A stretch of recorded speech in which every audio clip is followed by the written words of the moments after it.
कानून एक ऐसा शब्द जो समाज को बांधता है नियमों की डोर में, और न्याय वो आधारशिला जिस पर टिका है हर नागरिक का विश्वास। लेकिन क्या हर कोई जानता है कि उसके अधिकार क्या हैं? क्या हर कोई समझता है अदालत के फैसलों का असली मतलब? इन्हीं सवालों के जवाब लेकर आ रहा है न्याय दर्पण। सुप्रीम कोर्ट ने महिला जज के साथ कोर्ट में अभद्र और अशोभनीय भाषा का प्रयोग करने वाले अधिवक्ता संजय राठौर की सजा में राहत देने से इनकार कर दिया।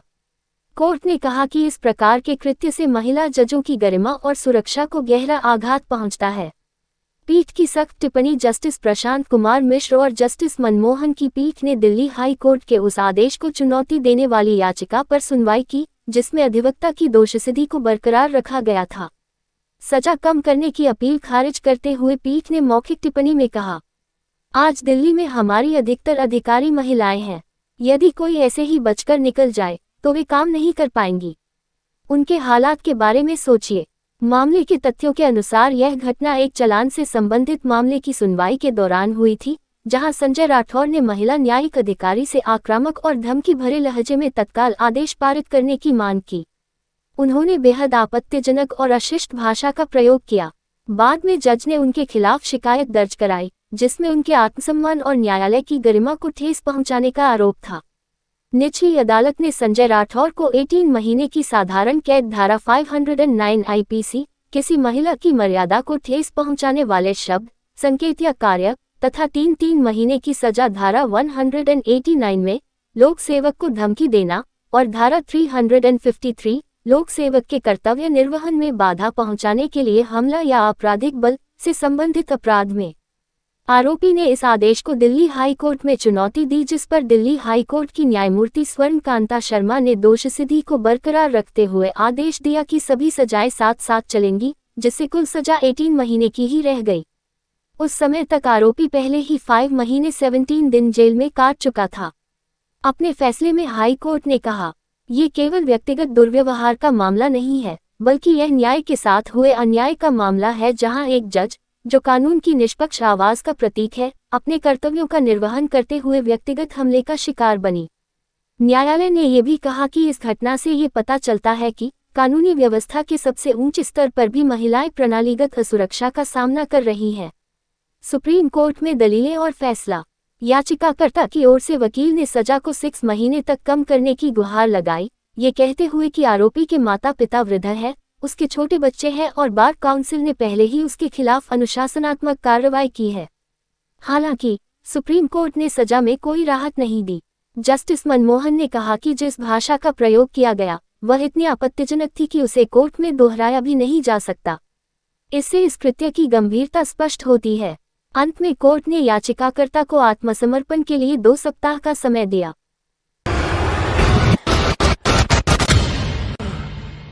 16 साल की नाबालिग से रेप के मामले में आरोपियों की जमानत याचिका को पॉक्सो कोर्ट ने खारिज कर दिया है। रेप के बाद पीड़िता गर्भवती हो गई थी। इसके बाद उसका अबॉर्शन करवाया गया था। पुलिस ने पीड़िता का मेडिकल और भ्रूण की जांच करवाई। रिपोर्ट में भ्रूण पीड़िता और आरोपियों से नहीं मिले। इस पर परिजनों ने हॉस्पिटल प्रशासन पर आरोपियों को बचाने का आरोप लगाया है। भ्रूण बदलने के मामले में भी पुलिस जांच करेगी। हॉस्पिटल प्रशासन से भी जवाब मांगा गया है। मामले के 1 साल बाद आरोपी पकड़े गए। सरकारी वकील प्रशांत यादव ने बताया, 16 साल की छात्रा से रेप मामले में गिरफ्तार 2 आरोपियों ने जमानत याचिका पेश की थी। इस पर सुनवाई करते हुए कोर्ट ने दोनों की जमानत खारिज कर दी। आरोपियों के खिलाफ केकली पुलिस ने जून 2024 को रेप का मामला दर्ज किया था। आरोपियों को मामले के 1 साल बाद मई 2025 में पकड़ा गया था। वहीं पीड़िता के परिजनों ने पुलिस और जनाना हॉस्पिटल प्रशासन पर आरोपियों के साथ मिलकर उन्हें बचाने के लिए सैंपल में हेरफेर का आरोप लगाया है। परिजनों का कहना था कि आरोपियों ने उन पर केस वापस लेने का भी दबाव बनाया था। भ्रूण कैसे बदला, इसे लेकर पुलिस जांच कर रही है। हॉस्पिटल प्रशासन से भी स्पष्टीकरण मांगा गया है। पुलिस का कहना है कि अबॉर्शन के बाद भ्रूण सुरक्षित रखने और सैंपल लेने की जिम्मेदारी हॉस्पिटल प्रशासन की थी। ये था मामला। केकड़ी पुलिस ने जून 2024 को रेप का मामला दर्ज किया था। पीड़िता ने बयान में बताया था कि उसके गांव का एक युवक और उसके स्कूल के लड़कों ने जनवरी 2024 को रेप किया था। जून 2024 में पेट में दर्द होने पर परिजन केकड़ी के सरकारी हॉस्पिटल लेकर गए थे। डॉक्टरों ने उसे जनाना हॉस्पिटल रेफर किया था। जनाना हॉस्पिटल में डॉक्टर ने प्रेग्नेंट बताकर उसका अबॉर्शन कराया गया। राजकीय जिला चिकित्सालय में बुधवार को ईएनटी विशेषज्ञ डॉक्टर रामावतार साहू द्वारा 2 मरीजों के साइनस के ऑपरेशन सफलतापूर्वक किए गए।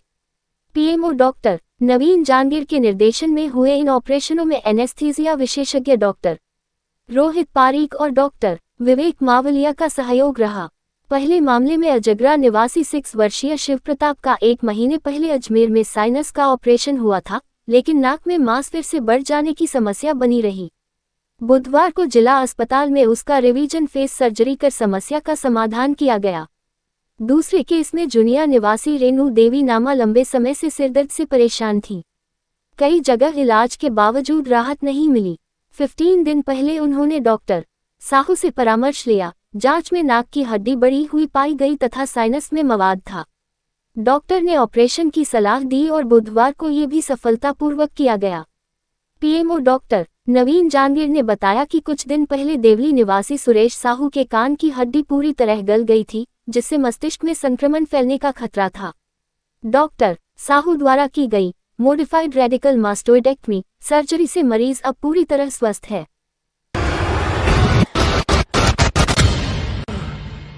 कांग्रेस के किसान नेता एवं पूर्व केंद्रीय मंत्री स्वर्गीय राजेश पायलट जी की 25वीं पुण्यतिथि पर आयोजित श्रद्धांजलि सभा में दौसा उनके निर्वाचन क्षेत्र राजकीय राजेश पायलट विधि महाविद्यालय में आयोजित श्रद्धांजलि सभा में शामिल होने के लिए बड़ी संख्या में केकड़ी विधानसभा क्षेत्र के कांग्रेस कार्यकर्ता भी दौसा श्रद्धांजलि सभा में शामिल होने के लिए पहुंचे। नवल दाधीच युवक कांग्रेस केकड़ी विधानसभा अध्यक्ष एवं पार्षद नगर परिषद केकड़ी सांवरलाल गुर्जर, भोपाल सिंह गुर्जर, पप्पू गुर्जर, हिमराज गुर्जर, महादेव खारोल, सरपंच भराई शैतान सिंह मीना, देवपुरा एनएसयूआई जिला अध्यक्ष प्रणव माथुर, घासीलाल रेगर, रामदेव सोनी, राम राय गुर्जर, ओंकारपुरा सावर, अनमोल सेन, बंटी कुमावत सहित सैकड़ों की संख्या में कांग्रेस कार्यकर्ता भड़ाना ग्राम जिला दौसा पर पहुंचकर श्रद्धांजलि सभा में शामिल होकर श्रद्धांजलि अर्पित की।